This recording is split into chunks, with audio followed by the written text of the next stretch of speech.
Good evening, everybody, and welcome to Town of Stellarton Council meeting April 12th, 2021 at 5:30 p.m. start time. I'd like to ask for approval of the agenda if there's no additions or subtractions from them. So move, Your Worship. Second. Moved by Councillor Pence, second by Deputy Mayor Lawand. All those in favor of saying aye. Contrary minded. Most carried unanimously. Thank you. Item 2 is approval of the minutes. There's two sets from March 8th, the public hearing and a regular set of minutes. Can I have a motion to approve those if there's no errors or omissions? I'll move to approve those. And I'll second. Moved by Councillor Campbell, seconded by Deputy Mayor Lawand. All those in favor of saying aye. Contrary minded. Most carried unanimously. Thank you. Is there any business arising from the minutes? Thank you. Hearing none, we'll move on to item 4, which is a proclamation.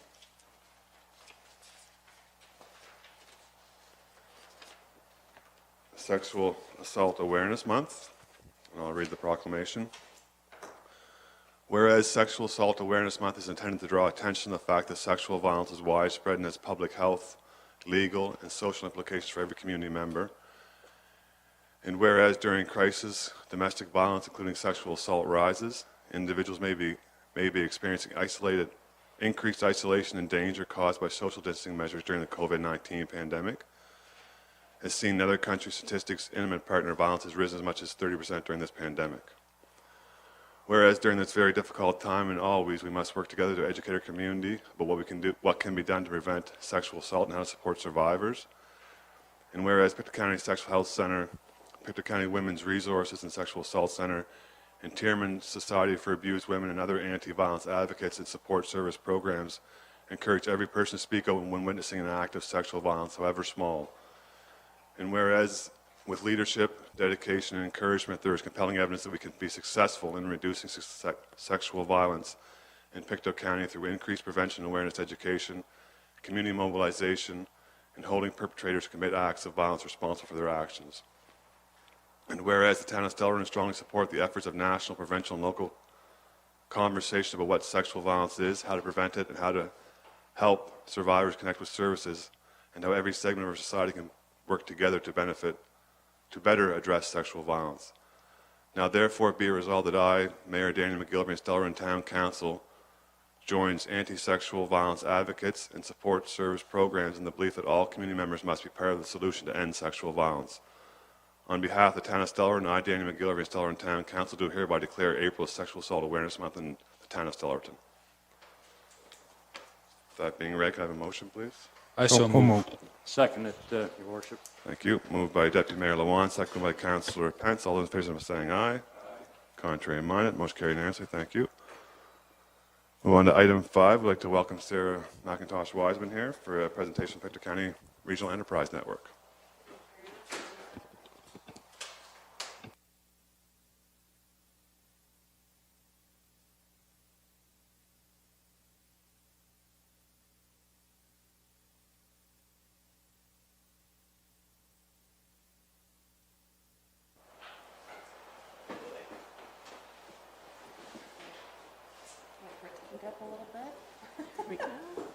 I know that feeling too. Beautiful.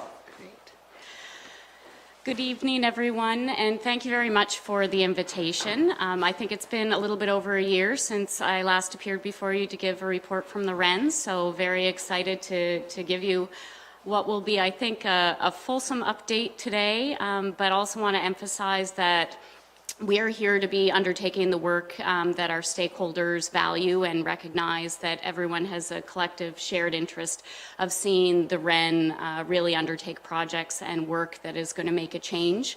And so we're here to answer questions, to provide more information anytime it's requested, and I'm happy to make an appearance before council or any subcommittees at any point as well.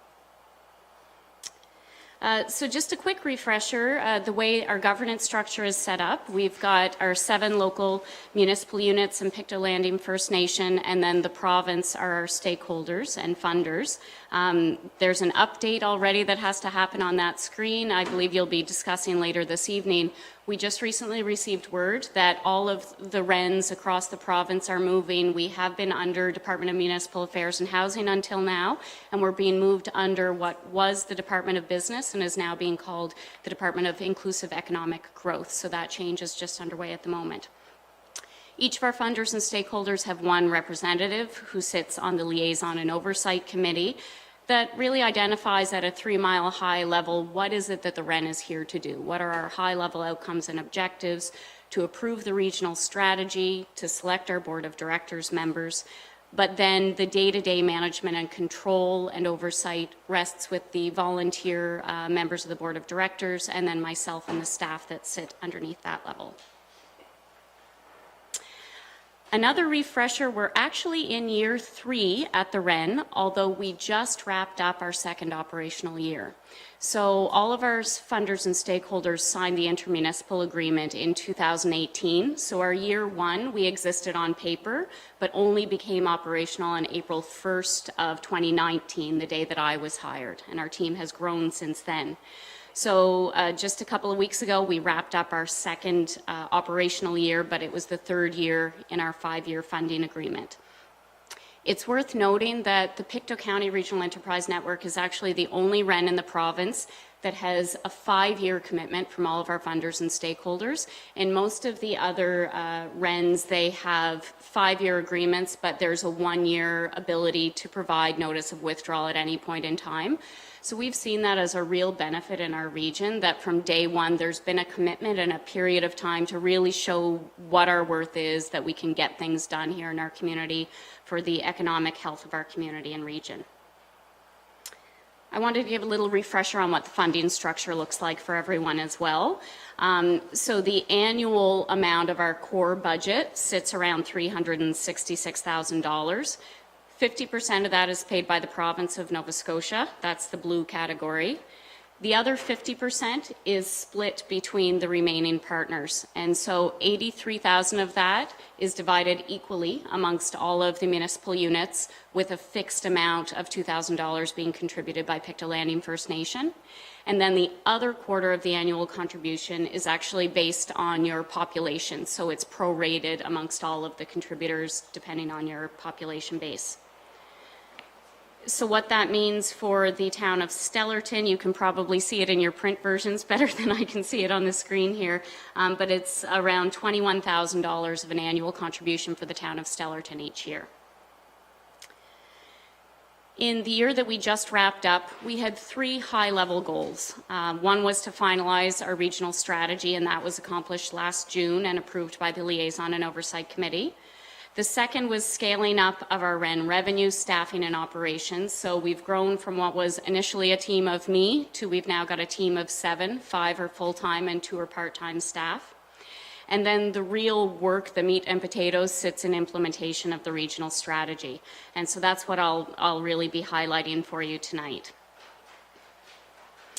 So coming out of that regional strategy, we've got 5 strategic priority areas. So this is any projects that we take on, the conversations that we have with the local business community or other stakeholders are focused under 5 different priority areas of activity. The first we refer to as BRE, which is business retention and expansion. So that's keeping in mind that our work is not just about trying to attract new businesses to Pictou County only. It's also about focusing on those businesses who already call Pictou County home, and what can we be doing to support them in their efforts to either stay viable and sustainable or to look at growth. The next one is workforce development, and that has actually been a very heavy area of activity for us. A lot of people, when they hear the words economic development, think that it's just about new job creation, and the reality is a lot of our local businesses are struggling to find employees who have the right skill sets to fill their job vacancies, and it creates a number of challenges. I'll give you one example. There's one manufacturing business that shared with us that in the 2018 calendar year, it was pre-COVID, they turned down more than $750,000 worth of work because they didn't have enough machinists to fill. So that's $750,000 of work that could have been coming into our community through this business that they had to turn away and send to another manufacturer. So on that front, we have a number of projects on the immigration side, but also on what about those who are unemployed or underemployed in our community, and what can we be doing to help attach permanently to the workforce. Business navigation, I think of this, I often describe it to businesses as kind of the quick one-offs, the in and out. Someone comes knocking on our door and says, hey, I'm wondering if there are any funding programs for this type of area, or I need to make a contact at the Department of Agriculture, but I don't know who I should be reaching out to. And so we not only help businesses to navigate where those resources are that they need, but we also offer to stay involved to whatever extent they want us to. We want to make sure that people don't feel that we're just passing a hot potato or handing out 1-800 numbers, but that we're there to provide a holistic support to these businesses. Economic innovation, that can mean a lot of different things. It's really the lens through which we look at our work. So in some cases, innovation means technological innovations, but for us at the REN, a lot of times we're looking for projects that that may create new types of partnerships in ways that we know will help grow our local economy. So sometimes the innovative approach is just developing new relationships and business projects with some of our partners. And then finally, branding and business attraction. And so we've got a lot of work that up to this point has been happening quietly, but we're excited in the months ahead. We're working with, we're just finalizing our RFP process and moving forward with branding and web design and development and communications and marketing plan to really be communicating not only what it is that the REN is here to do, but also branding Pictou County as a collective. And then, of course, the business attraction piece that we hope will follow with that once we've got that work finalized. I'm going to touch quickly on the revenue piece. So these are our first 3 fiscal years where you see the blue columns. That's our core funding amount. So in our year 1, we had that core funding, but only existed on paper, and I hadn't been hired yet. There was no staff and no office, so really there was very little in the way of expenditures that year, which meant that in year 2 we carried forward quite a surplus. And as our operations got up and running, that purple column is the spending from the first year. And so the third, and I'm proud to say by far the tallest column, is our year 3 fiscal budget. And what we've done is, to the extent we can, we're always looking for ways to leverage that core funding to secure other new government funding streams, as long as those activities that come along with the funding align with our strategic priority areas. So we're not going to be applying for funding unless it's relevant to the work that we've been tasked to do, but we have been fairly successful in securing new funds.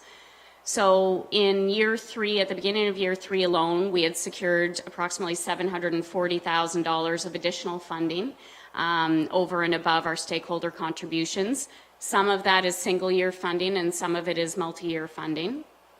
We also supported a number of community organizations and partners in securing more than $350,000 of funding. For one example is Summer Street Industries. We supported them with in accessing a $250,000 funding stream to provide person-directed services in the northern region. So I'm going to give you some short snappers. The next pages, I want to give you really concrete examples of the work that we've been doing, because we have been very purposeful about wanting to make sure we're not just talking about economic development, but that we're living it and we're doing concrete projects.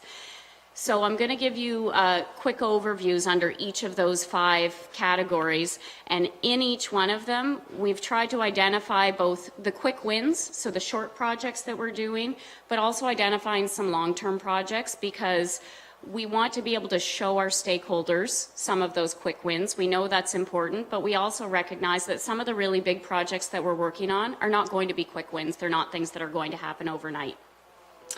So under the business retention and expansion heading, I've listed here, we did targeted outreach during COVID-19 in the early days and coordinated with the other RENs in doing that as well in the province. We've coordinated a forestry sector outreach, and we facilitated a session that happened this past December for businesses in that sector. We were really purposeful about making sure that it's them leading the effort, but that we were facilitating the space and the connections that they were seeking. The Virtual Advisor Program is funding that we secured through a COA, and we have 14 spots approved. I think 7 matches have happened already, and in those cases, a business applies to us and says this is the type of the type of services they're looking for. So they might reach out and say, we need marketing help, or we need cash flow analysis help. And then we put them through this program where they're matched with free services for up to 4 months of consulting in that specific area. So we're not the ones providing that advice, but we've facilitated them in accessing the funding so that there's no cost to those businesses. We supported Summer Street's expansion into food security for seniors, so we introduced them to Community Culture and Heritage Department, where they secured $75,000 of funding to distribute food to seniors around the region. And we made sure that that happened in a way that it was partnering with other existing services. So we didn't want it to be something where it was taking away from the Meals on Wheels or VON or any local restaurants. And we made sure that all of those partners were brought to the table. And the province shared with us that they, as they were in their efforts to roll this program out province-wide, they had difficulty navigating Pictou County because there was no one clear spot or partner to connect with, and so we were pleased to be a part of that facilitation. We've supported 2 co-packing pilots, and so that's when a business is making a certain product, but they may look to have somebody else package it for them. I'm going to watch my time, so I'm going to, I get too excited about this, and I can be very long-winded. So we've got small businesses that are partnering with Summer Street Industries because Summer Street as a social enterprise can access government funds that small businesses can't. So rather than each of those small businesses having to go and get their own commercial equipment, we've introduced them together and we're trialing the model of Summer Street actually being a co-pack facility, initially on a small scale, but we're looking at larger scale potential as well. We secured $60,000 for an e-commerce fund. We supported 19 businesses in either getting themselves online for the first time or establishing an e-commerce component. We had a buy local initiative for the holidays, if you saw the curated boxes. So we were kind of the facilitators and organizers behind that, and then Summer Street did the actual selling of the boxes, and we brought the small businesses in. And up to this point, we've got more than 300 businesses that we're connected with, and on a variety of different topics. Our longer term ones, I'll be a bit cryptic about the first, but we've got some really exciting conversations happening with Summer Street and a specific small local business, as well as that potential for a larger co-packing facility. And we're building our outreach tools and surveys.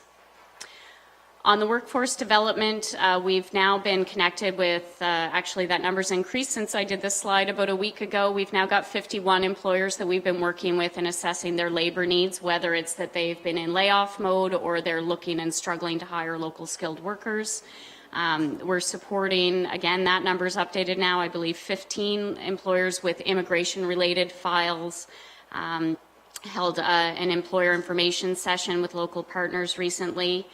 I will share with you after this as well. We've been really pleased. If you go on our pictoucounty.com site, there's a link under programs and resources to Town Folio.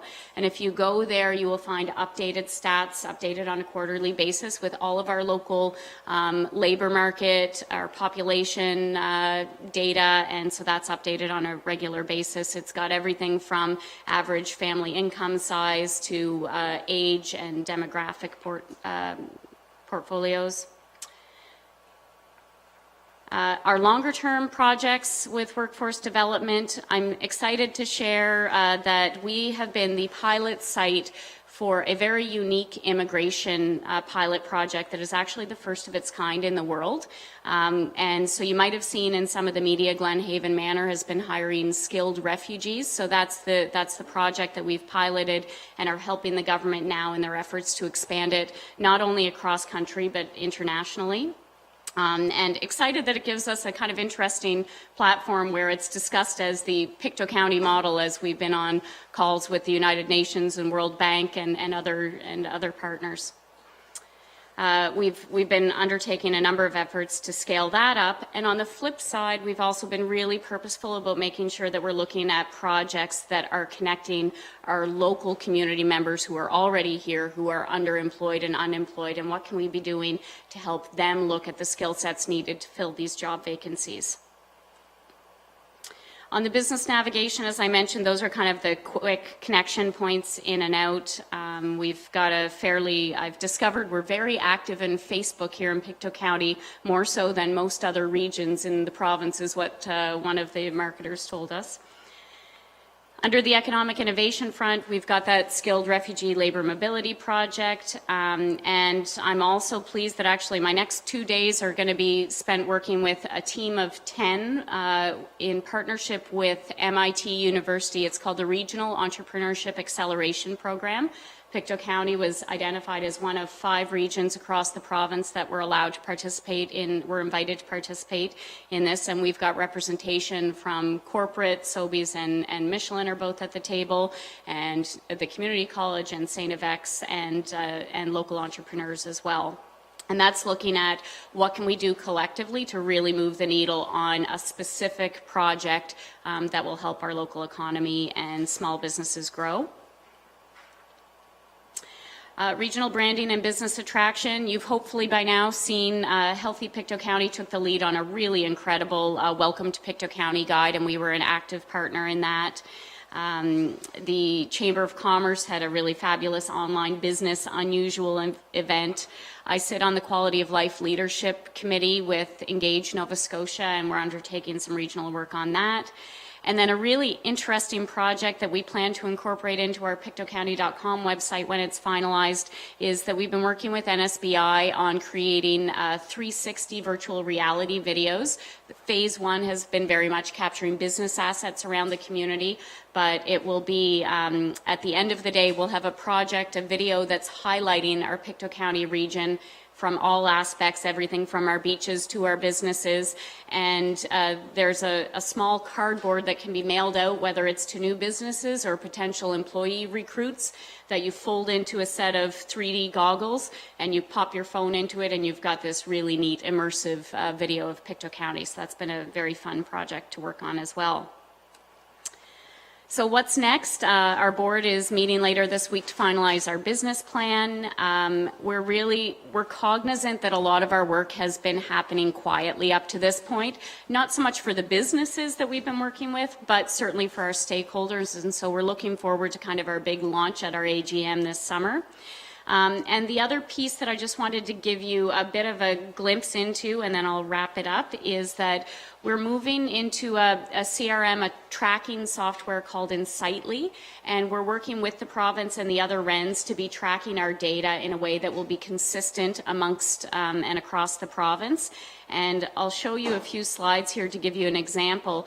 It means that every single business that we come in, we'll be tracking what are they, what sector are they from, what are their issues, what are the outcomes from any work that we do with them, so that we'll be able to turn around and give to our stakeholders at the end of the day a very clear picture, not of any confidential business information, that will obviously be kept confidential, but data around how many businesses are we working with in the Stellarton area, and what are the types of patterns or issues that we're seeing arising in Stellarton versus in Westville or versus in the other partner areas, and how does that data compare to what we see in other parts of the province as well.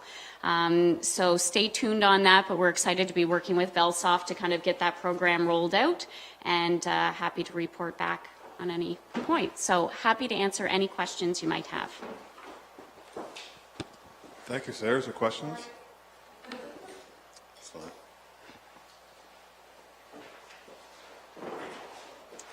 I guess I'll start then. So economic development, I guess, is more these days than smokestacks or new industries coming into town. There's more to it than that. The 5 strategic priorities that you laid out for us there, they kind of, none of them say economic development, but they all lead towards that same goal, so happy to see that. Just for clarity, we're in year 4 now, started April 1st of this year, but this is the 4th year. Thank you to the staff for the work you've done, and I want to thank the volunteer board of directors as well for their volunteer efforts. It's a big commitment, and we're happy that they're there to do it for us. in the new software, that might help you tell your story too a little bit more. It'll give you that information you need to spread the story around. So Absolutely. those are my comments. Deputy Mayor. Thank you. Hey, Sarah. Do you guys have a website? We have a temporary website, pictocounty.com, and so we envision a very different site once our branding effort is undertaken, but we have the pictocounty.com in the interim, yes. Okay. I wasn't able to really find anything. Whenever I look for Pictou County RAN, it takes me to the Pictou County Municipality website. So I wasn't really sure if you had one or not. Once you create that website and it's final and it's done, what kind of information will that be on exactly? So the way that we're working, and will also be subject to better advice and ideas from the consultants we work with, but what we're envisioning is kind of two components to the site. One will be a REN site for the businesses that we're supporting and will be quite similar to what you see on pictocounty.com right now. But our bigger picture vision is to have a more holistic landing page for all things Pictou County. So the framework is broken down under live here, work here, play here, shop here, and do business or invest here. And then we've been, rather than us trying to determine and populate all of that information, we've been working with the other partners in that space. So for example, under the Play Here version, we would be working with Deans, our local tourism association, and Tourism Nova Scotia to make sure we're pulling their material into it in a way that aligns with their vision as well. Perfect. So one of the things that I've always advocated for is central repository place for everything Pictou County. One of the things that we've heard about in the past is if a big developer came in to try and understand where would they want to go to Pictou County, they have to go to 5 different municipalities. They still can do that, but if they have that website that explains that, for example, Stellarton has $1.82 taxes, New Glasgow has $1.84 tax, and they have this and that, and some of these things, so that it's at a glance. As an investor, they would be able to find out the nuances for every town, right? Instead of making a lot of effort, so that would be great. Same thing would be for the recreation, right? What is there in Pictou County? And there's a lot, but it is kind of, you have to go to 10 different websites to understand what's all in there. So Central Repository would be an excellent thing for Pictou County overall. And I don't see any other agency but yours that could bring all of this together. I'll add one other layer onto that. I think having a person attached to that as well. And so right. Even having been born and raised here in Pictou County, I've found that as well. So I will sometimes get calls and inquiries, whether it's from a business or an SBI or a COA, and they're looking for a certain kind of property. And then I'm going around and making those calls. So we actually are intending to put in a funding application and subject to input and thoughts from our stakeholders. We would like to create a role that is specific to business attraction and consolidated information, so that in addition to having a website that's a repository, we've got an active voice who understands all the nuances of our areas. Yeah, one more thing that I was told about that would be a nice thing to have would be a kind of a database of available space for rent. Agreed. Yeah. So just throwing this out there. Yeah. No, very much appreciated, and it's on the to-do list. Yeah. A couple of other things, Sarah. You talked about for workforce development, and you talked about 2 different streams: immigration and local talent. So me and the council here represent a lot of residents in Stellarton, and we have some employment here. And so, what kind of workforce development do you exactly do that we can share with our residents if they need, and how can they access these? I guess so. This would be very important for a lot of, especially in these hard times where some businesses are closing. And some people are looking to go into a different career path, kind of thing. Sure. So we try to be really careful that we don't duplicate services that any other organizations are providing, but that we collaborate and connect with them. So for any resources I often describe it, we are here for the businesses. So we don't provide one-on-one support to individuals, but we will guide individuals primarily to Nova Scotia Works or the Career Connections offices. But that said, part of our mandate is especially around focusing on underemployed and unemployed, especially within African, Nova Scotian, and First Nations communities. So what we look at is what systems or programs can we identify when we know what a labor market need is. So I'll give you one example. I had a business come to us recently, and they cannot find enough people to work as RV technicians. And so we brought them into a conversation with the community college about whether there might be an opportunity to do a specific course, and then we would connect with Nova Scotia Works and see, are there community members? So we have to be careful that our focus is on the business, but keeping in mind the needs of local community members as well. So then their best option would be to go to the Nova Scotia Work, I guess, and see a career consultant of sorts. For people, but certainly if you as stakeholders are hearing that there's a particular issue or area, I just don't want to have a scenario where we have people coming in thinking we've got specific services for them, but we appreciate hearing feedback about certain challenges because that's often what triggers us to look into a new program or project. So I would certainly welcome the feedback from you. And another thing we could do is provide to stakeholders some examples of, we know early childhood education, machinists, CCA work, we can kind of identify the patterns that we're seeing at our office. Doctors? And doctors, so on that's when I'm very careful, again, not to duplicate what others are doing, but working closely with Healthy Pictou County. Okay, thank you.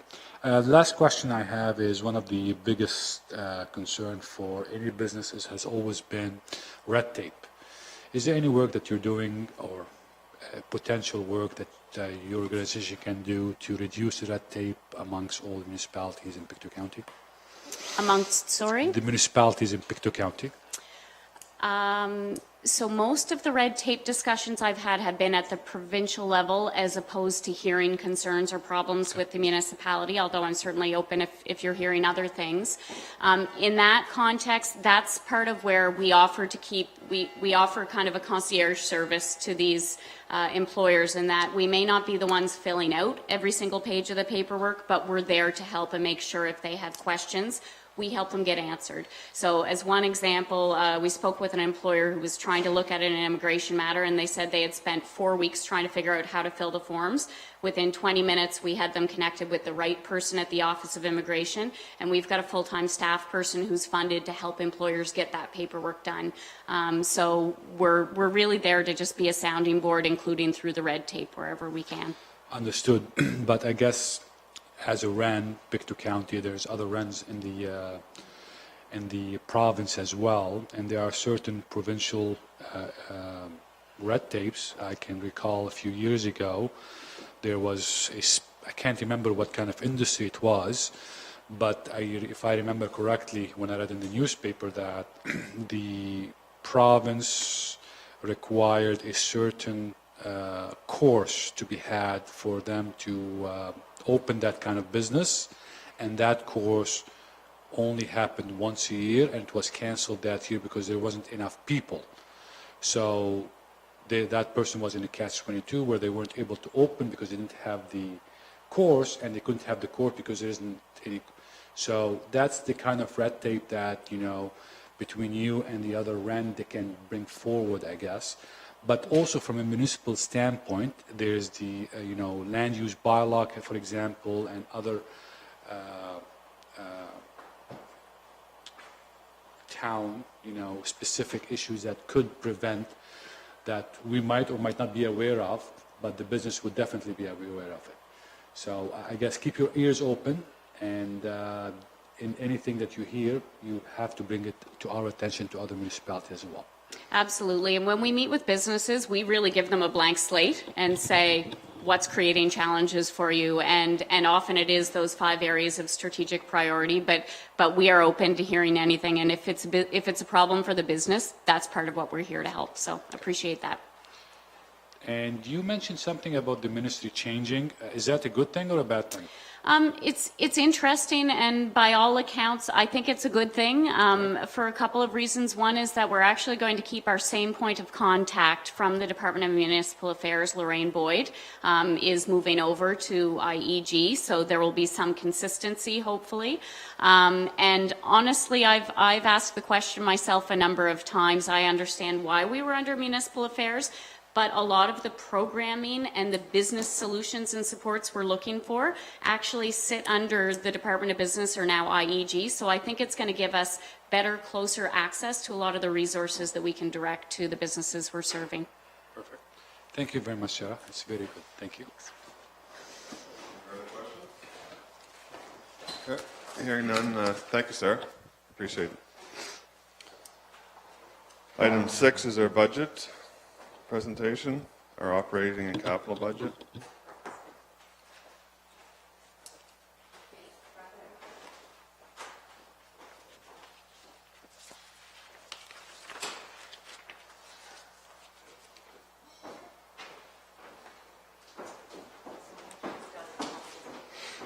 Yep, yep.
So you have before you the operating and capital budgets for the 21-22 fiscal year.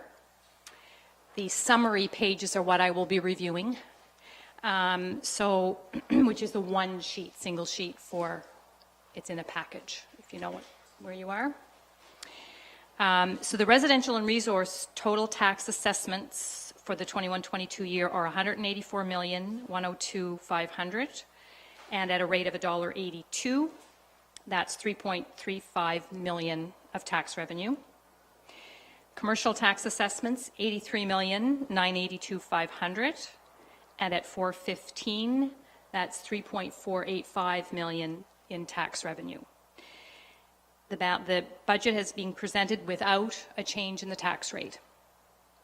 So that $6.8 million is what is the assessable property taxes on line 1. Budget 21-22 is the far right column. So $6.8 million in property taxes. We are down $32,000 from last year in total. Residential is up $17,000, but commercial is down close to $50,000 for the year. And that's $6.835 million. Special tax agreements, this is Alliant and Heritage Gas, which is a calculation based on revenue. They're fairly consistent year over year at about $29,000. Deed transfer tax, we've had a good year because of COVID, so there's been a fair bit of deed transfer tax received in the current year. That money is collected and remitted for the Wellness Center and the hospital, so you will see the line as revenue, and you will see an equal and offsetting amount when we get to the expenses. Net impact on the budget of 0. Grants in lieu of taxes, this is for the Post Office, the RCMP, the Department of Mines, Nova Scotia Power, Fire Protection. We're showing a small decrease of 2.72%, and that is because of decreased assessed values. Other revenue for own sources, this is always conservative budgeting, as this includes miscellaneous and interest, which we are conservative on, and we have taken a hit on interest during COVID. And that's at $184,000. Unconditional transfers, this is equalization and the HST offset. Both of these are outside the control of the town, and as you know, equalization has been frozen now for several years. And basically similar to the prior year, just a small decrease from 539 to 535. Conditional transfers, this is when we have to spend money to get money back, conditional on money spent. In the prior year, we had several options for conditional transfers. We had street crime unit, which we also have again this year. We had summer students, which we will have again this year. But we had a community works program, which has been completed. We had some ACOA funding. And we had some COVID relief money, as well as some police. So we're budgeting conditional transfers at 105, which is a significant decrease over the prior year. Internal transfers is up year over year. We did a detailed review of the administrative costs related to the water utility. This is a truer reflection of actual admin costs that are utilized on behalf of the water utility. So that is the reason for that significant increase. And there's a small amount for $38,000 as a transfer in from operating reserve to balance. Overall, total revenue of $8.2 million, and that is about a 0.2% decrease over the prior year. Any questions on the revenue side? Okay, on to expenditures. Legislative services, which is council. We're showing a small increase from 103 to 106. Travel is always budgeted at the max, and very seldom does this council use that full amount. General government services is showing an increase. This is largely because of insurance. So we had a decrease because of elections and the facade program, but we had a significant increase in insurance, both general liability and cybersecurity. As well, we always budget for damage claims, and there were no damage claims last year, but we budget for them just in case for the deductible portion of damage claims. That is the reason for the increase between the 2 years. And as you note, it's very similar to the budget from the prior year. Protective services for the police. The increase is 2.76%. 2.5 is the contracted increase for the police. And also the prior year was lower for things like training and travel related to COVID. Protective services for fire. There's a 9% increase from 472 to 517. 32,000 of that is the hydrant charge, which is a UARB calculation required, and that is paid to the water utility. That's beyond the control of the town. Transportation services is showing a significant increase. Transportation services is hugely impacted about when we have a good or a bad winter. We had a very good winter last year, and that is what you're seeing. We always budget for a worst case scenario, and in this case, we had one of the best case scenarios. There's a $100,000 swing just related to wages and salt, and that is the largest part of the increase year over year. There's also some repair and maintenance for sewer included. Environmental services includes solid waste, ERIC, the REN, and some planning, and that's at a 1.76% increase to 825. Recreation services, although this is showing a significant increase, actually last year there were no services provided. So this is really just showing a reflection of there will be some services offered in the current year for recreation. The Wellness Center is a huge part of our budget, which is why it warrants its own line. It is also part of the recreational services provided by the town. Huge increase in the current year of 2021. 80,000 of that 395 actually relates to the previous year. So there was an adjustment made that when they finalized their statements, there was an adjustment made that impacted the town of Stellarton to the tune of 80,000, which we were already had our prior year finalized, so it's running through in our current year. But it relates to 1920. If you remove that 80,000, we would be at about 315, and we're budgeting 320. Note, the previous year we budgeted 250. Wellness Center was as well impacted by COVID. Cultural services, we're showing a small increase, but it's still less than the previous year budget. This does include a little bit of repair money for the library. And cultural services includes the community center, library, and Dean's. Financing principal and interest is down. The reason for that is we made a balloon payment last year to pay out old debt at 155, which is making room for future projects, which we know we'll be financing. At the moment, this does not have any reflection for the Public Works building renovation because that money has not been forwarded yet. So there's no interest or principal for that renovation, and we know that will be affecting us in the following year. Outside service providers for the town, this is PVSC, CHAD, CEF, and Homecoming, and the small decreases related to Homecoming. Outside service providers for the province, this is the school board, corrections, seniors housing, and that's showing a 2% increase. The transfer of deed-transfer tax, that is simply the offset to the deed-transfer tax revenue at the top, and that is to the Wellness Center for the capital portion of the Wellness Center and hospital. And nothing is budgeted for internal transfers. The prior year is reflecting the good winter that we had. There's about 115,000 that were under budget, all related to snow, salt, and wages.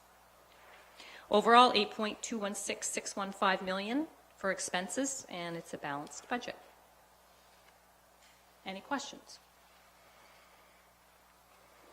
Make a couple of comments, I guess. So council's happy we could hold the tax rate despite the drop in assessed values. We were able to hold the tax rate, which was a bigger challenge this year and previous years, but we managed to do it. There's an active living coordinator as part of this budget. It's a $35,000 position that we put in there to help us deliver programming in the summertime and all through the year, actually. We're going to do Allen and Victoria streets. We're going to do the water lines, the sewer lines, the pavement, and the sidewalks. That's part of our capital. Public Works salt shed is going to be $100,000 for the Victoria and Allen, about $250 each, I believe, somewhere in that neighborhood. This Public Works salt shed needs to be replaced. It's going to be $100,000. We're going to do that. And I just want to make him aware that council froze our honorariums this year, and we refused the increase because we knew things are becoming tighter here at the Town of Stellarton. Thank you. I'd like to say a comment on the operating budget as well. And this is just for the records, I guess. This has been the toughest year so far from a budget perspective. Just want to say that the Town of Stellarton have not increased taxes for residential since 1997. And this year was the toughest, but we were able to continue with that. Hopefully, future years will be a lot better, and we won't have to do that in the future. But it was a very tough year. I'm going to leave it at that. Any further comments or questions? Okay, we're good. So I'll continue on and we'll do the water operating budget next. So the water utility. So metered revenue, we're projecting basically the same as in the 2021 year at $200,000 of revenue. Flat rate revenue, the same thing, consistent with prior years at $906. Fire protection, this is the calculation based on prior year's expenses done by the UARB, set by the UARB, and this is, as I've mentioned before, beyond the control of the town. So this is revenue for the water utility. It is an expense in the general operating fund. The water utility also gets some funding from the municipality of the County of Pictou for fire protection. And other, again, is things like interest, so we're conservative in our budgeting, and we did have an total budgeted revenue of $1.8 million as opposed to $1.76 for the projected for the prior year. To note as well, 2021 numbers are projected. I have that fairly well noted on there. They are not final, so numbers could change. Operating expenditures, power and pumping, just a 2% increase over the prior year at 181,000. Purification at 569,000, that's a 10% increase.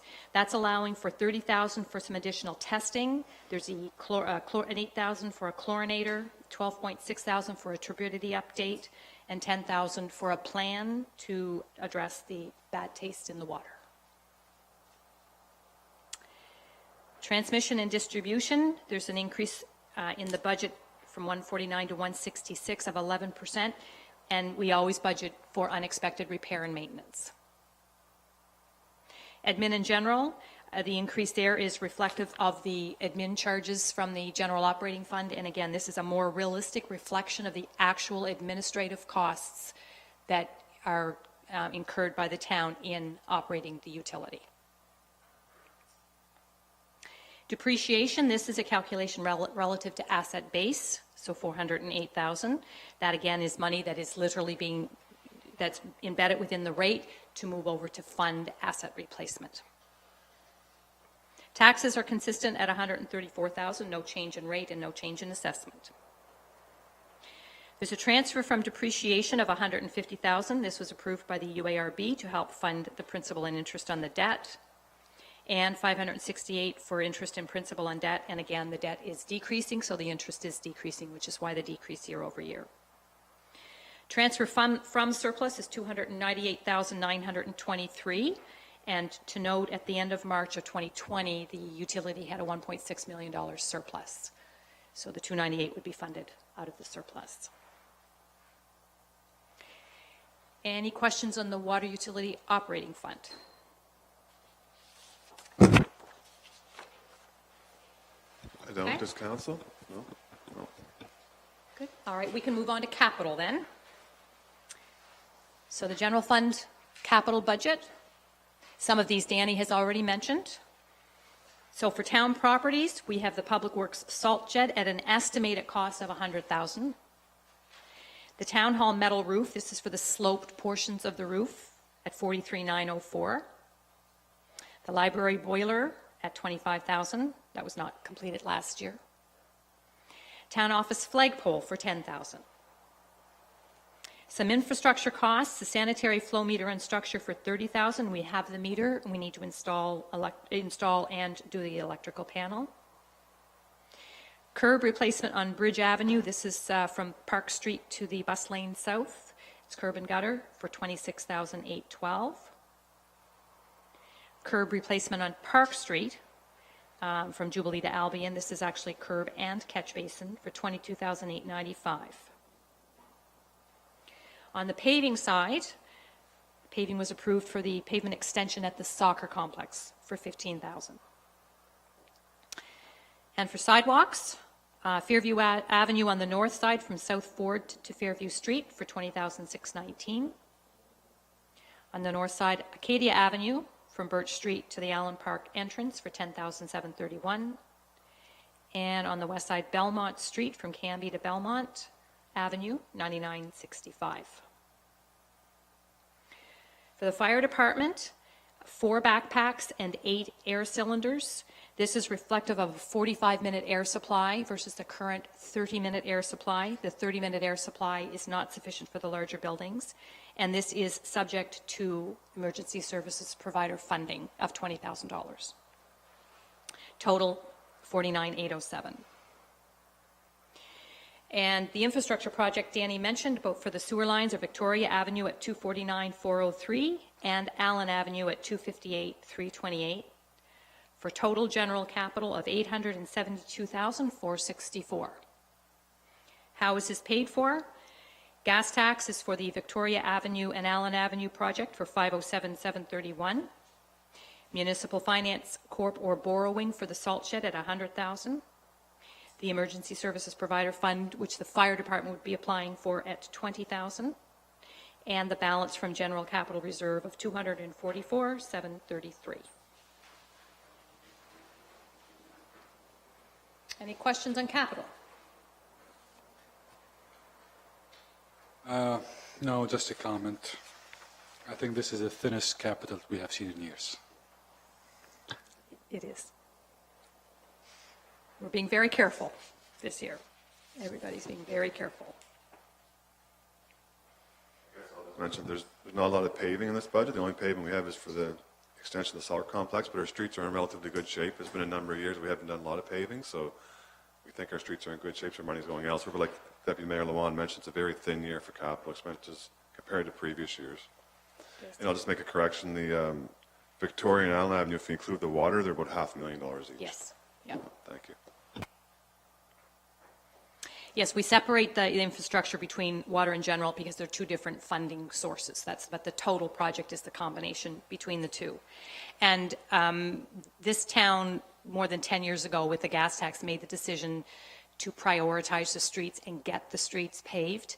So every year, gas tax funding was put toward the paving of the streets, and it's only been recently that we've been able to say now we're ready to tackle the streets that have infrastructure requirements as well as paving. So I've watched this come along for the last 10 years, and it's a very positive thing to be saying you don't need to be paving because you're down to streets with infrastructure issues. So it's very positive. So the water utility capital budget for equipment, there's a raw water pump for $35,000. And water lines from the infrastructure project that we've talked about, Victoria Avenue for $221,402 and Allen Avenue for $234,628. So total capital from the water utility is $491,030, all funded from water depreciation funds.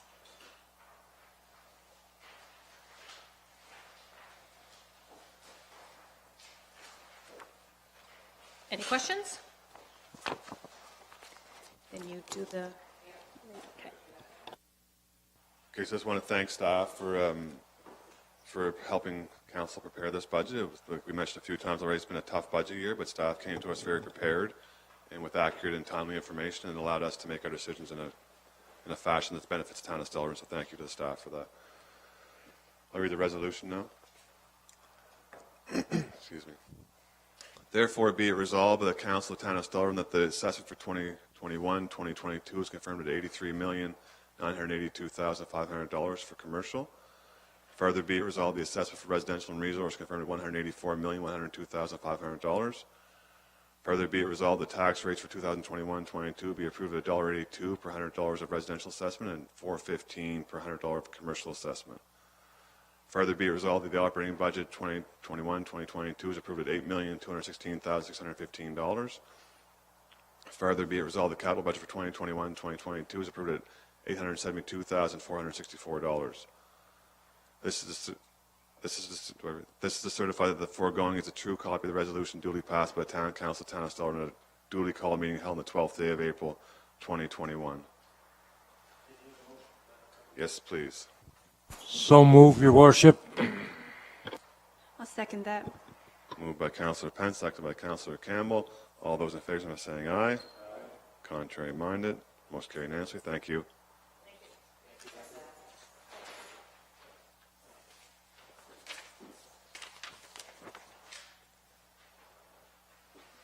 Okay, I think we're ready to move on to reports from staff.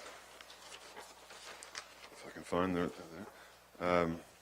7A, Chief Mark Kovac, Stellarton Police Service. It's been included with our package. We had the Police Commission meeting last week. It's been reviewed there. Is there any questions or comments? If not, can I have a motion to accept it, please? I'll make a motion to accept that. I second. Moved by Councillor Campbell, seconded by Deputy Mayor Lawand. All those in favor saying aye. Contrary minded, most carried unanimously. Thank you. Item 7B, Fire Chief Mike O'Sullivan, Fire Department. Good evening, Your Worship and Council. The monthly report for the month of March 2021, as you can see, we had a very quiet month. Just one mutual aid call, and the town itself didn't have any calls whatsoever, so that's probably a first in a long time, as far as I can remember. Practices are continuing to be held on Thursday evenings. We try to practice the public health protocols, and on average 17 members attending. Equipment checks are done weekly with 4 to 5 members attending each week. Just an update from when this report was submitted by our Secretary, Mark Fortune. It says at this point in time, our department is still not responding to medical calls. I had word today that April 26th we're going to be the MFRs are going to be tested for mask fitting so that we can start responding to cardiac arrest calls once again. So we will be responding to that. And we're still following the protocols for the hall rentals, but up to a maximum of 100 is what the current protocols are. So we're going to reopen the hall, but within the stipulations of the Department of Health. And that's our report. Thank you. Thank you, Chief. It's good to hear that getting back to some type of normalcy with the opening the hall and the attending of the mutual and medical calls. And it's the first time I've been there that I can recall there being no calls. So that's 4.5 years anyway. Yeah. Any other questions or comments? Have a motion, please. I'll move the report as written, Your Worship. I'll second that.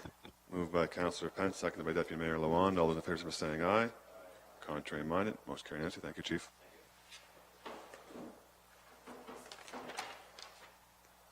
7C, Paige Clark, Marketing Communications.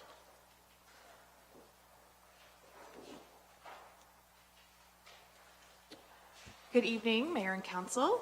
My report has been submitted. However, I do have a few updates to provide. So from the last council meeting, the mention of the water sampling and the testing that will be done, that was asked to be circulated and shared. So that was in our newsletter that went out just last week. It is also permanently on our website on the water quality page that was set up last year. So that is there. In terms of Go Clean, Get Green, late last week, I believe, we were challenged by Mayor Nancy Dix with New Glasgow to take part and for Stellarton to go Clean, Get Green. So we currently are registered to participate in that event on Friday, April 23rd. So if you're around, I know staff will be taking part. And we'll have the gear to have everyone help out. Well, I can tell you that anything that Nancy can do, Stellarton can do better. Hey, there we go. The residents are also encouraged to take part in an individual cleanup or a cleanup in their immediate bubble. There's information available through Go Clean, Get Green. We also have that on our website and Facebook as well. We've been tossing around the idea of what we can do for homecoming this year in discussion with other local rec leaders and event planners. Things are in preparation for the summer, and there are aspects of homecoming that we believe we can do safely in accordance to the guidelines. So we're exploring what we can do there. I'm meeting with Events Nova Scotia directly in the next few weeks to specifically ask questions about Stellarton and how we can have some aspects of homecoming, whatever those may be.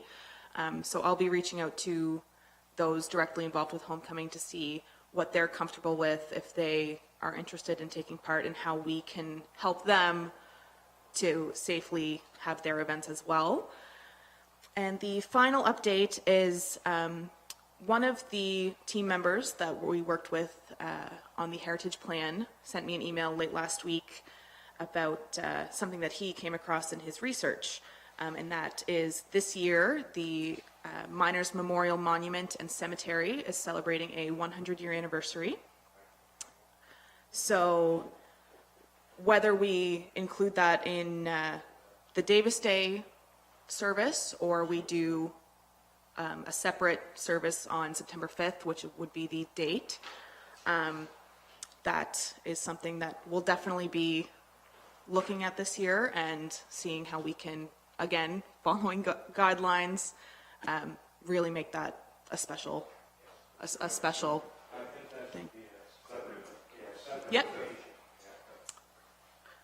So those are my additional updates. On your additional updates on that Go Clean, Go Green, whatever, is GR Saunders, are the students going to be involved this year? Or If the anybody? students are involved, it will definitely be through the school. Yeah. I know they have a lot tighter restrictions and guidelines on what they can do. But I can definitely reach out to them Yeah. and ask if Yeah, they seem to enjoy it, or they did enjoy it in the past. yeah. So hopefully they can get involved, but it'll definitely be a school board Decision. decision. Yeah. And residents help with the Go Green Get Clean? Yeah, so residents can take on an individual role, or they can sign up as a team with Immediate Bubble is what Go Clean Get Green is requesting.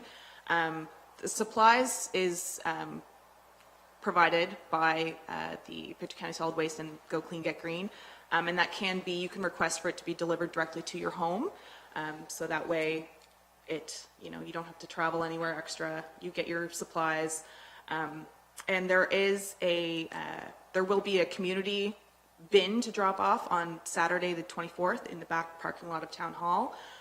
Otherwise, those that participate can include it with their regular pickup. All that information is available from Go Clean Get Green as well. They have some other frequently asked questions that might help with someone's decision to Did you take say it's on part. our Facebook too? Yes. Thank you. Yeah. And I just wanted to add regarding the bin that's going to be placed in the back parking lot on Saturday, the 24th, that is for litter only. It's not an opportunity for residents to, unfortunately, spring clean, so it is just for litter. Thank you.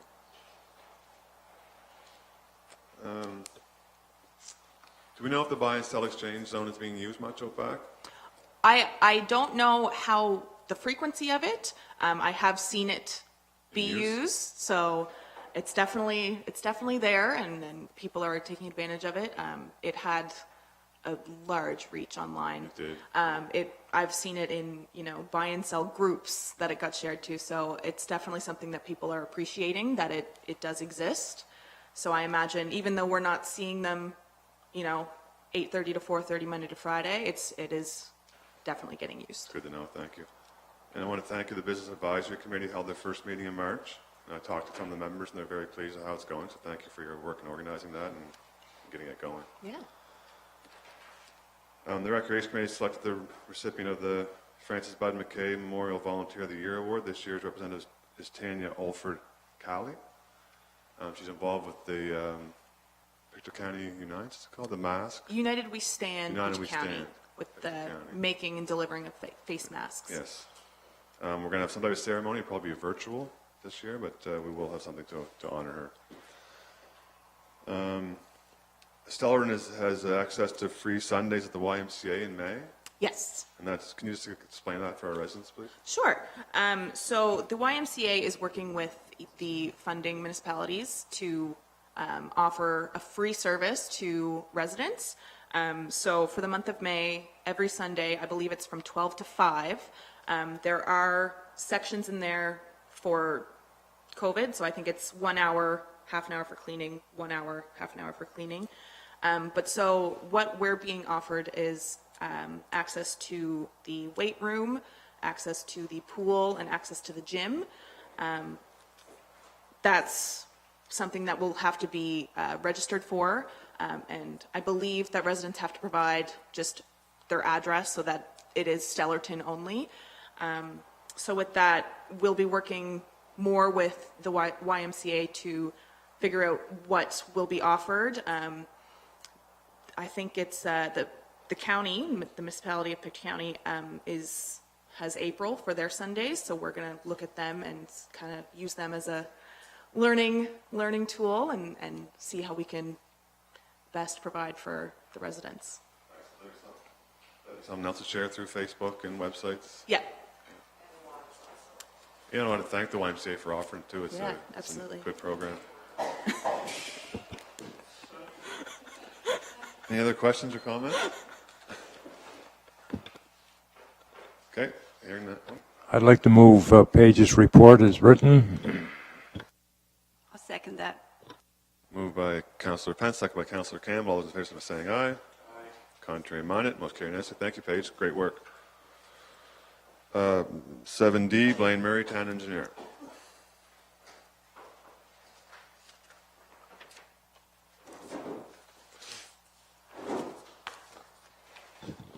Good evening, Mayor and Council. You have my reports. Just like to add that the Public Works Department is in spring cleanup mode. We've been doing quite a bit of work on the Albion Trail, trying to widen it out and make it more user-friendly and a little bit more of an aesthetic appeal to it. We've started plow damage this week, or last couple of days, the end of last week and this week.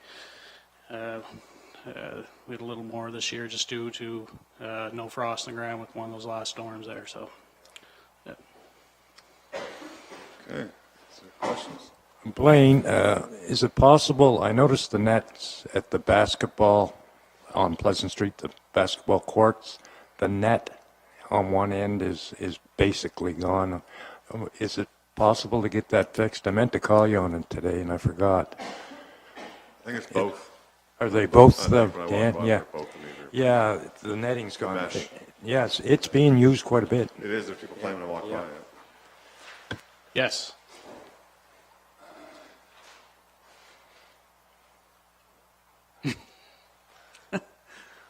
I want to thank you for the work on the tenders for Victoria and Allen Avenue. I think it's an important piece of work, and we appreciate you doing the tenders for them. Is there further questions or comments? On the water report, I just wanted to mention for the water report that it appears the restructuring of the water treatment plant is working out well for us. We did some changes down there in the HR component, how it's structured, and it seems like it's been working well since that. So thank you for your leadership on that as well.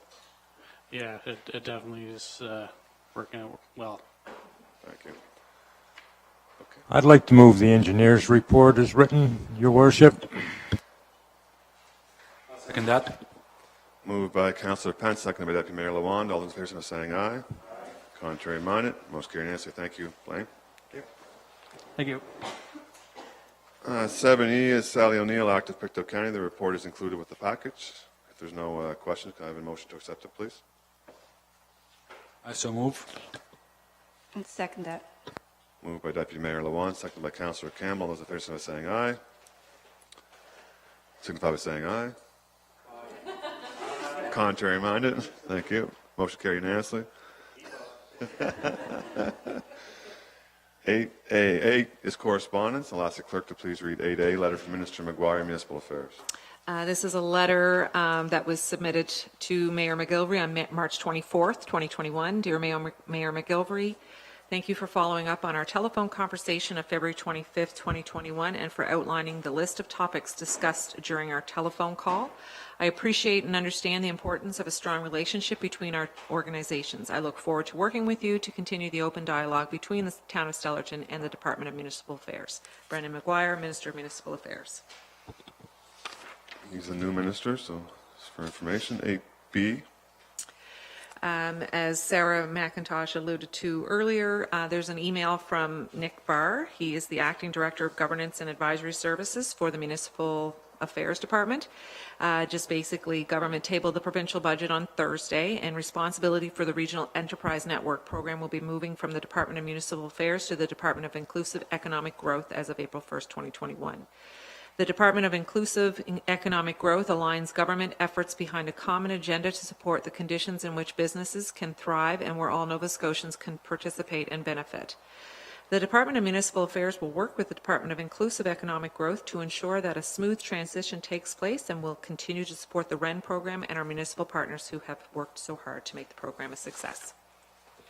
Thank you. It was good to hear from Sarah that she thinks that's a positive move. 8C. So this was in response from the previous council meeting held in May, where council directed myself to write a letter regarding the vaccination clinics in Pictou County, and this was the response that was received via email on March 10th. Thank you for your letter. Pictou County has been actively considered in the planning of the provincial COVID-19 immunization program. All communities across the province will have equitable access to vaccine over the coming few months. We have begun our community clinic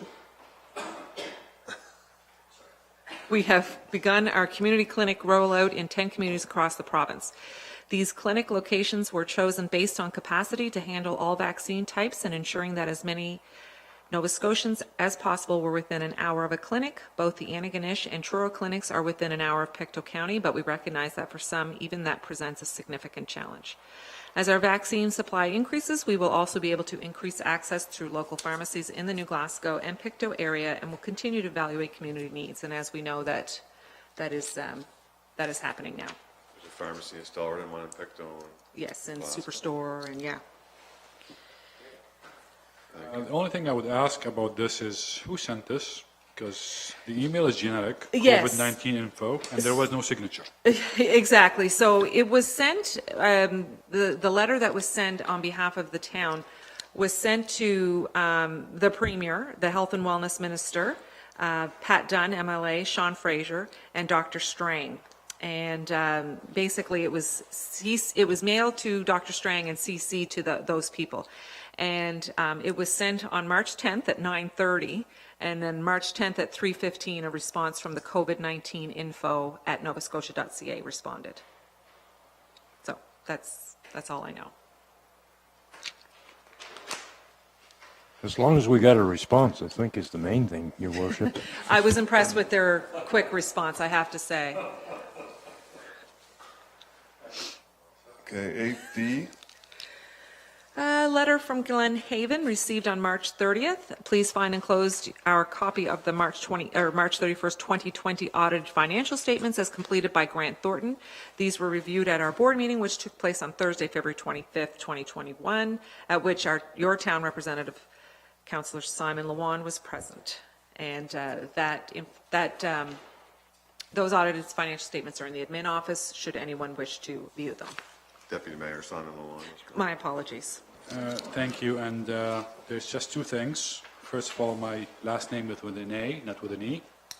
Second thing, I wasn't present at that meeting either, so that's not correct. Okay. You can let them know that. I will let them know that. Thank you.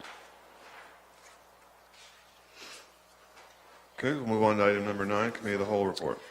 The following recommendation is for Council's consideration from the Committee of the Whole meeting held on March 22nd, 2021. On recommendation of Committee of the Whole, Council approved the ratification of the Stellarton Heritage Plan in principle. As Chair of the Heritage Committee, I'd like to say that I'd like to thank Council first off for approving the funds to do the Heritage Plan. The committee is really pleased with the results of it, and we think there's some low-hanging fruit that we can knock off this year without big expenses. So we're really pleased with the plan. The Heritage Committee, I'd like to thank them as well for their participation in the process. Yes, please. So move. I'll second that. Moved by Councillor Pence, seconded by Councillor Campbell. All those in favor by saying aye. Contrary minded, most carried unanimously. Thank you. Item 10, I already mentioned this going once, but Volunteer of the Year, the Francis Bud McKay Memorial Award, is awarded to Tanya Ulford Cowley, who's involved with. Yes, she made masks. Do you have her bio with you, or? That's fine. We will be doing a virtual viewing party like we did for the Volunteer of the Year last year. So we'll be doing a Volunteer of the Year virtually. Unfortunately, due to COVID, we can't do what we normally do. But she was nominated twice, as a matter of fact, and was chosen by the Recreation Committee, and she's made a lot of masks for different people and organizations. I see them all over Facebook with that. They're Yeah. giving out those masks, so it's So I would need a mover and a seconder to accept her as Volunteer of the Year. I so move. I'll second that. moved by Deputy Mayor Lawan, seconded by Councillor Campbell. All those in favor by saying aye. Contrary minded, most carried unanimously. Thank you. Item 11 is Go Clean, Get Green. So yeah, that's been talked about in Paige's report. Thank you. It's April 19th to the 24th, but the town will be doing a cleanup on the 23rd. Okay, item 12 is the library fence. That was brought forward by Deputy Mayor Lawand. Thank you. So, 6 years ago, library came and asked to remove the fence. And at the time, we hemmed and hawed and ended up saying, no, we will keep it because of safety concerns, but we will have to paint it because it's in, rough shape. And I think another motion was made maybe 4 years ago to that effect, to sandblast it and paint it. And nothing has been done since. And I'm pretty sure it's on the lowest of the priority poll. But nevertheless, the fence has been getting in a very bad shape. So, I'm requesting either to remove it now or end up doing something. Are you making a motion to paint the fence? There was already a motion 4 years ago. So do you want another motion? I can do another motion. I'd like to also add to that motion the miners monument fence. It's a similar type of fence that's in really poor condition as well. It needs to be painted too, so maybe both fences could be part of that motion. I so move for the both fence then. And I'll second that motion, Your Worship. Moved by Deputy Mayor Lewan, seconded by Councillor Pence. All those in favour by saying aye. Contrary minded. Most carried unanimously. Thank you. That's good timing for the ceremony on September 5th at the Miners Monument. And Davis Day. Okay, item 13, land for sale signage. Yes, this was brought forth by Councillor Knight, who unfortunately is not present tonight. Just wanting to know what council's direction would be for the land for sale sign that's in the Albion Park that is currently on the site that now is owned by the SPCA. So looking for direction from council on what you want to do with that. I think we'll have to move it, will we not? To where's Where the do we question? decide? What about directly right across the street, Danny? I think that might be a good location, the corner of Lawrence and Yeah. Heritage? Heritage, I think it is. Directly right across the street. it's elevated. Yeah. Okay, Sound okay? can I get a motion for that, please? I'll make that a motion. I'll second that. Moved by Councillor Pence, seconded by Deputy Mayor Lewan. All those in favour by saying aye. Contrary minded. Most carried unanimously. Thank you. Item 14, Stellarton Police Service Strategic Plan. Yes, so the Police Commission met on March 18th, 2021 to, at the request of the Commission, to develop a Town of Stellarton Police Service strategic plan. It is a working document. It'll be changing all the time. It was prepared and facilitated in-house by Inspector Christopher Pond and myself, and I'm asking Council to approve it in principle. It has been prepared and reviewed by the Police Commission and is recommended that Council will approve it. Thank you. I'm part of the Police Commission, so I was through this whole process, and it was, I'd like to thank staff for leading it. It was well done and saved us some money. We didn't have to call an outside consultant or facilitators. Our town clerk and our inspector handled it very well, and we came out with a really good document, 3 really doable goals, so I think it's a good document. I'd ask for a motion to accept it, please. I'll make a motion to accept it. I'll second that. And on the question, the number 3 strategic goal is to upgrade and improve technology for more efficient service. What are we thinking of exactly? So the idea behind that, Deputy Mayor, is to put 2 computers or 1 computer per vehicle in the vehicle that can access the information for checking license plates and license. We don't have that right now? What we do right now is we call dispatch to get all that information. And I mean, we can, on one particular stop, Chief Hobeck has informed me we could be contacting dispatch 26 times on one stop. So it is a more efficient way that they can actually do it in the car and then leave the dispatch for the other services for fire and that sort of thing. I thought we had some kind of computer. No, We didn't? not in the cars, we don't. Interesting. Okay. Have we never had that, or? never have had it. So Commissioner Don Taylor was the one that brought it to the commission's attention, and he was able to secure a really good, efficient piece of equipment that is economical and will do the job. Perfect, thank you. Thank Commissioner Taylor. Actually did a lot of research on this. He did. And saved us some money too. This is moved by Councillor Campbell and seconded by Deputy Mayor Lawand. All those in favour by saying aye. Aye. Contrary minded, most carried unanimously. Thank you. Open forum. Is anyone like to speak at the open forum? Okay. Make a motion that we, Thank you, Councillor Pence. Next council meeting is May 10th, 2021. Meeting is adjourned.